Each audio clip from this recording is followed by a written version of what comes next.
চাকরি আমরা সকলে চাই, সারা বছর কম বেশি আমরা প্রিপারেশন নিয়ে থাকি। পরীক্ষা হলে পৌঁছে যায় প্রচুর প্রিপারেশন নিয়ে, কিন্তু চাকরি পাওয়া এবং না পাওয়া নির্ভর করে পরীক্ষা হলে নির্দিষ্ট সময়ের মধ্যে কে মাথাটা ঠান্ডা রেখে হেসে খালি স্মুথলি স্মার্টলি অ্যান্ড পারফেক্টলি পরীক্ষা দিয়ে আসতে পারে, তারই হবে চাকরি। যাতে করে আমার চাকরিটা নিশ্চিত হয়, নির্দিষ্ট সময়ের মাথা ঠান্ডা রেখে লজিক্যালি পরীক্ষা দিয়ে আসতে পারি এবং আমার চাকরিটা নিশ্চিত করতে পারি। এই নিয়ে বিশেষ অভিযান চলেছে আমার। WBP constable, ANM, GNM, SI, KP, SSC, GD, এরকম প্রচুর পরীক্ষায় কমন যে ইংলিশগুলো আসে সবচেয়ে বেশি ইম্পর্টেন্ট, সেগুলো নিয়ে আমার mock test number 3। So let's go. The first question. The following sentence is divided into 4 parts. One of them is error. Select the part that contains error. এটা হচ্ছে কমন টপিক। এরার একটা পোর্শনে আছেই, সেটা আমাকে identify করতে হবে। কোথায় পাবো আমরা? অপশনে পাবো। চলো আমরা সেন্টেন্সটা দেখে নিই আগে। The meeting was held up for an hour due to non-availability of the committee members. এই সেন্টেন্স এবং 4টা পার্ট আছে, দেখো একটা পার্টে ভুল আছে। চলো অপশন দেখে নিই। অপশন এতে আছে of the committee members, option B তে আছে due to non availability, option C তে আছে for an hour, option D তে আছে the meeting was held up। তাহলে আমি প্রতিটা প্রশ্নের এরকম আগে বলবো, তোমরা নিজের আগে উত্তর ঠিক করবে, তারপরে আমার সঙ্গে মিলিয়ে নেবে। তো চলো দেখে নিই। The meeting was held open for an hour due to non availability of the committee members।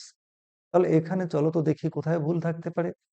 তো the meeting was held open, দেখো কি বলছে, মিটিংটা পোস্টপোন করা হয়েছে, বন্ধ করা হয়েছে বা স্টপ করা হয়েছে 1 ঘন্টার জন্য কমিটি মেম্বারদের উপস্থিতি না থাকার জন্য। দেখো হেল্ড আপন, তো মিটিংটাকে স্থগিত করা হয়েছে বা পোস্টপোন করা হয়েছে, তাহলে কি হবে? হেল্ড আপন হয় না। সঠিক উত্তর হচ্ছে ভুল কোনটা? দ্য মিটিং ওয়াজ হেল্ড আপন, এটা ভুল। সঠিক কি হবে? Held up. হেল্ড আপ মানে হচ্ছে ডিলে করা। তাহলে হেল্ড আপ ফ্রেজাল ভার্ব বা অ্যাপ্রোপ্রিয়েট প্রিপোজিশন পড়বো আমরা, তাহলে এগুলো ঠিক হবে। তো next question number 2। Question number 2 তে একই কোশ্চেন, আবার এরর পার্টটা আমাদের দেখতে হবে, সিলেক্ট করতে হবে, আইডেন্টিফাই করতে হবে। সেন্টেন্সটা দেখে নিই। He does he does not know how to draw quickly and straightly. আবার বলছি, he does not know how to draw quickly and straightly. তাহলে অপশন দেখে নিই। অপশন এতে আছে অ্যান্ড স্ট্রেটলি, অপশন বি তে আছে he does not, option C তে আছে know how to, option D তে আছে ড্র কুইকলি। সঠিক উত্তর আমরা অবশ্যই নিজেরা ঠিক করে নেব, তারপরে আমার সঙ্গে মেলাবো সকলে। It does not know how to draw quickly and straightly. সে জানে না কিভাবে ড্র করতে হবে দ্রুত এবং স্ট্রেটলি এবং স্পষ্টভাবে বা সঠিকভাবে। দেখো, ড্র ভার্বটাকে মডিফাই করতে হবে। ড্র হচ্ছে ভার্ব, কে মডিফাই করে? অ্যাডভার্ব মডিফাই করে কুইকলি, একদম ঠিকঠাক আছে। স্ট্রেটলি এটাই হচ্ছে বেঠিক আছে, ভুল আছে। সঠিক কি হবে? আমাকে ড্র, এই যে ড্র ভার্বকে মডিফাই করবে অ্যাডভার্ব, স্ট্রেইট হচ্ছে অ্যাডভার্ব, স্ট্রেটলি কিন্তু সঠিক নয়। সঠিক উত্তর কি হতো? যদি কুইকলি অ্যান্ড স্ট্রেইট থাকতো। Next question number 3। Select the option that expresses the given sentence in active or passive. Active থাকলে passive, passive থাকলে active। চলো দেখে নিই। They considered it an impressive building. They considered it an impressive building. চলো দেখে নিই option. Option এতে আছে it was considered to be an impressive building, option B তে আছে it can be considered to be an impressive building, option C তে আছে it was considering to being an impressive building, option D তে আছে it is considered to be an impressive বা impressive building. আমরা সঠিক উত্তর দেখে নেব। একটু ডিসকাস করি। They subject, considered main verb, it object. তাহলে এটা অবশ্যই অ্যাক্টিভ আছে, প্যাসিভে নিয়ে যাব। সঠিক উত্তর দেখবেন অবশ্যই অপশন এ। কেন? অবজেক্ট ছিল ইট, চলে আসলো subject it. Considered past tense, তাই কি হলো? ওয়াজ হলো। Considered third form, considered to be. এই যে এই ধরনের সেন্টেন্সে যখন একটা সাবঅর্ডিনেট ক্লজ সিক করছে, সেই সাবঅর্ডিনেট ক্লজটা যখন নেই, তখন কিন্তু এই ধরনের গুলোকে টু বি, আমরা এই ধরনের পার্টিকুলার টপিক গুলো টু বি, এরকম ভয়েস চেঞ্জে প্রচুর আমার উদাহরণ দেওয়া আছে, রুলস দেওয়া আছে, তোমরা এখান থেকে দেখে নেবে। Next question number 4। Select the correct indirect or direct form of the given sentence. দেখে নি সেন্টেন্স খানে কি আছে? Radha said, why didn't he forward his petition to me? আবার বলছি, Radha said, why didn't he forward his petition to me? Option দেখবো। Option এতে আছে Radha inquired why he had not forwarded forwarded his petition to her, option B তে আছে Radha inquired why he has not forwarded his petition to her, option C তে আছে Radha inquired why had he not forwarded his petition to her, option D তে আছে Radha inquired why has he not forwarded his petition to her। সঠিক উত্তর দেখে নেব। Interrogative sentence অবশ্যই কি হবে, ইনকোয়ার্ড বা আস্কড। ইনকোয়ার্ড আছে ইনকোয়ার্ড হবে অপশন এ। কেন ইনকোয়ার্ড হলো যেহেতু ডাব্লিউএস ওয়ার্ড দিয়ে শুরু, হোয়াই বসলো, সাবজেক্ট অ্যাসার্টিভ, সমস্ত সেন্টেন্স ডাইরেক্ট ইনডাইরেক্ট অ্যাসার্টিভ হয়, সাবজেক্ট ইউ, তাহলে হি হলো। কোন টেন্সে did not forward, past independent, তাহলে পাস্ট পারফেক্ট হবে, গঠন সাবজেক্ট প্লাস হেড প্লাস হবে, তারপর ফরওয়ার্ডেড ইন্সপিরেশন। একদম ইজি। সমস্ত রুলস পাবে তোমরা আমার এই চ্যানেলে। এখানে ক্লিক করলে তোমার বাকি সমস্ত একদম নিখুঁতভাবে জলের মতন সোজা নিয়ম বা পদ্ধতির মধ্য দিয়ে দেখানো আছে। নেক্সট কোশ্চেন 5 কি আছে, Select the most appropriate synonym of the word given below। দেখে নিয়ে আগে ওয়ার্ডটা অব্লিগেটরি। কি আছে ওয়ার্ডটা অব্লিগেটরি? অপশন দেখে নেব। অপশন এ তে আছে আননেসেসারি, অপশন বি তে আছে কম্পালসরি, অপশন সি তে আছে চুজেন, অপশন ডি আছে অপশনাল। অব্লিগেটরি উত্তর তো করে নাও নিজেরা আর মনে মনে। এবার আমার সঙ্গে মেলাও। অব্লিগেটরি মানে কি? বাধ্যবাধকতা, বাধ্যবাধকতা, অনিবার্যতা, আবশ্যিকতা। আননেসেসারি অপ্রয়োজনীয়। কম্পালসরি পরে বলছি। অপশনাল হচ্ছে ঐচ্ছিক।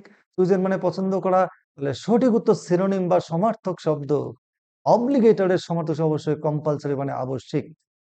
চলো কোশ্চেন নাম্বার 6 এখানে বলছিল the most appropriate antonym of the word given below. দেখো এই অ্যান্টোনিম অনেক সময় বুঝতে ভুল করে, অ্যান্টোনিম আর অপোজিট কিন্তু সেম।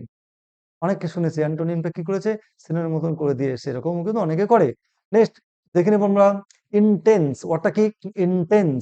অপশন দেখে নেব। অপশন এ তে আছে কি থ্রিফটি, অপশন বি তে আছে মডারেট, অপশন সি তে আছে স্টেটলি, অপশন ডি তে আছে লেভিশ। উত্তর তোমরা নিজেরা করে নাও। ইন্টেন্স মানে কি? এবার মিলে নাও আমার সাথে। ইন্টেন্স মানে তীব্র, প্রগাঢ়, গভীর। এইবার অপশন 50 মানে কি? মিতব্যয়ী। এবার অপশন ডি তে কি? অমিতব্যয়ী। স্টেটলি মানে একদম একদম পরিমিত। এইবার ইন্টেন্সলি মানে হচ্ছে মডারেট, একদম স্বাভাবিক। ইন্টেন্সলি প্রচুর, প্রচন্ড, গভীর, তীব্র। তার অপোজিট ওয়ার্ড হচ্ছে মডারেট, একদম স্বাভাবিক। নেক্সট চলে যাব question number 7। Select the option that can be used as one word substitute for the given group of words। চলো দেখে নিই আমরা। one who collects coins, one who collects coins। Option দেখে নেব। অপশন এ তে আছে bibliophile, অপশন বি তে আছে enthusiast, অপশন সি তে আছে philatelist, অপশন ডি তে আছে numismatist। তাহলে ওয়ান হু কালেক্টস কয়েন, যিনি মুদ্রা সংগ্রহ করেন, তাকে কি বলে? অবশ্যই অপশন ডি, নিউমিসম্যাটিস্ট।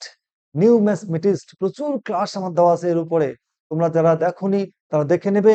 এইরকম প্রচুর যেগুলো পরীক্ষায় আসে বিভিন্ন পরীক্ষাতে, সেগুলি আমার দেওয়া থাকবে। নেক্সট আসে question number 8। Most appropriate meaning of the idiom given below. চলো দেখে নিই। The anxious Dick was strolling in the garden to and fro. আবার বলছি, the anxious Dick was strolling in the garden to and fro. Option দেখে নেব। Option A তে আছে from north to south, option B তে আছে from west to east, option C তে আছে forward and backward, option D আছে upward and downward. তো একজন উদ্বিগ্ন রাজা পাচারি করছেন বাগানে, টু অ্যান্ড ফ্রো। আহ ইতস্তত হতে পারে, এদিক ওদিক হতে পারে। তাহলে তাকে এক কথায় কি বলবো? এক কথায় বলবো forward and backward, forward and backward, backward and forward. Next question number 9। Incorrect spelled word আমাদের খুঁজতে হবে। অনেক সময় অনেকেই ভুল করে, ইনকারেক্ট খুঁজতে, কখনো আবার দেওয়া আছে কারেক্টলি ওয়ার্ড খুঁজতে হবে, অর্থাৎ মানে একটা সঠিক তিনটা ভুল, আবার কখনো তিনটা ভুল একটা, তিনটা সঠিক একটা ভুল। আজ আমি তোমাদের দিয়েছি ইনকারেক্ট অপশনটাকে খুঁজে নিতে হবে। অপশন এতে আছে SLAUGHTER, অপশন বি তে আছে CROPPING, অপশন সি তে আছে TRAFFICKNG, অপশন ডি তে আছে TYRANNICAL। সঠিক উত্তর অবশ্যই সঠিক অপশন সি, অর্থাৎ সঠিক মানে এটা ভুল দেয়া আছে। আর সঠিকটি কি হবে? TRAFFICKING। নেক্সট কোশ্চেন 10, তো the last question। Select the incorrectly spelled word from the option। দেখিনি। অপশন তে আছে STREAM, LINING, অপশন বি তে আছে CONSTRUCTION, অপশন সি তে আছে BARBARIC, অপশন ডি তে আছে EVOLUTOIN। সঠিক উত্তর অর্থাৎ ভুল উত্তর কোনটা আছে? অবশ্যই অপশন ডি। সঠিক কি হবে? EVOLUTOIN, এটা বেঠিক। সঠিকটা হবে EVOLUTION। দেখো এরকম কিন্তু দেওয়া থাকে, লেটার গুলো আছে একসঙ্গে এক ঝলক দেখলে পরে আজ ঠিকই তো আছে, কিন্তু না, দেখবে লেটার গুলো অনেক সময় গড়বড় করে দেওয়া থাকে। এইভাবে যদি প্র্যাকটিস করো দেখবে তোমাদের পরীক্ষা হলে দেখবে হেসে খেলে 10-এ 10 থাকবে। দেখো এখনকার দিনে একটা চাকরির সুযোগ তুমি মিস করছো মানে কিন্তু খুব কঠিন সমস্যার মধ্য দিয়ে যেতে হবে। নিয়োগ এমনিতেই অনেকটাই কম হচ্ছে এখন, সেই কারণে এইভাবে প্র্যাকটিস করবে প্রতি বুধবার ঠিক রাত 8টা। দেখো তোমাদের একটা বিশেষ খবর দিচ্ছি, তোমরা অনেকে কি করেছো, অনেকে ডাব্লিউবিসিএস এর প্রিপারেশন নিচ্ছ। তোমরা জানো ডাব্লিউবিসিএস প্রিলি এবং মেইনস সাইমালটেনিয়াসলি বা একসাথে প্রিপারেশন নিতে হয়। কেউ যদি ভাবে প্রিলি দেওয়ার পরে প্রিপারেশন নেবো তাহলে কিন্তু তার চাকরি পাওয়ার সম্ভাবনা নেই।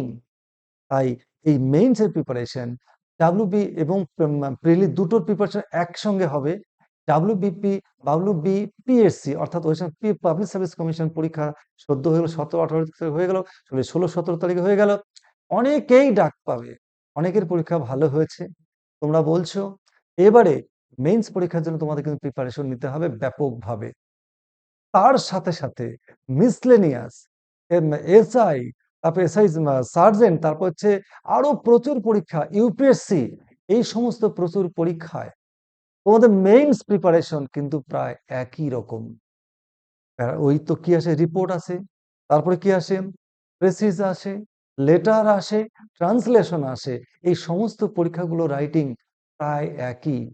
পরের দিন অর্থাৎ প্রতি রবিবার রাত 8টায় এই সমস্ত পরীক্ষার মেইনস পরীক্ষায় কিভাবে সাইমালটেনাস নিলে পরে তোমরা 100% সফল হবে, এই নিয়ে আমার বিশেষ ক্লাস, স্পেশাল ক্লাস চালু হচ্ছে।